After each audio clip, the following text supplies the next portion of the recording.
বিশ্ব test championship ফাইনালে লর্ডসের মাঠে দক্ষিণ আফ্রিকার কাছে অস্ট্রেলিয়া হারের পরই জস হ্যাজেলউডকে খোঁচা দিয়েছিলেন অস্ট্রেলিয়ার প্রাক্তন পেসার মিচেল জনসন।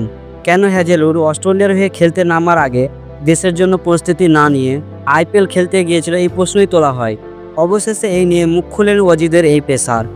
কাঁধে চোট নিয়ে অস্ট্রেলিয়ায় ফিরেছিলেন জস হ্যাজেলউড যখন আইপিএল স্থগিত হয়েছিল কিছুদিনের জন্য।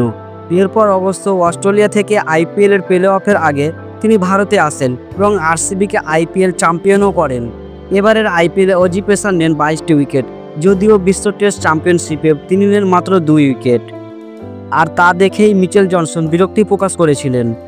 জনসন বলেছিলেন, আমরা সবাই শেষ কয়েক বছরে জস হ্যাজেলউডের ফিটনেস নিয়ে যে সমস্যা রয়েছে সেটা দেখে আসছি।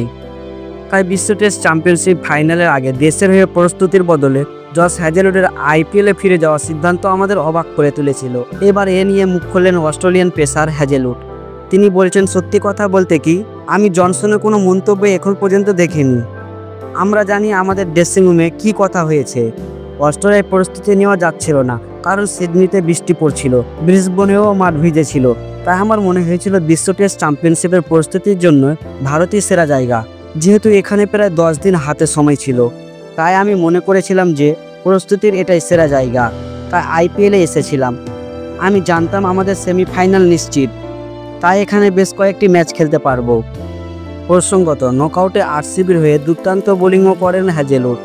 সেই সুবাদেই তারা ফাইনালে পৌঁছেছিল।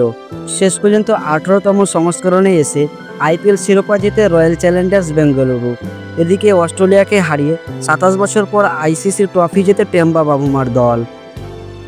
দর্শক, এখন এই পর্যন্ত।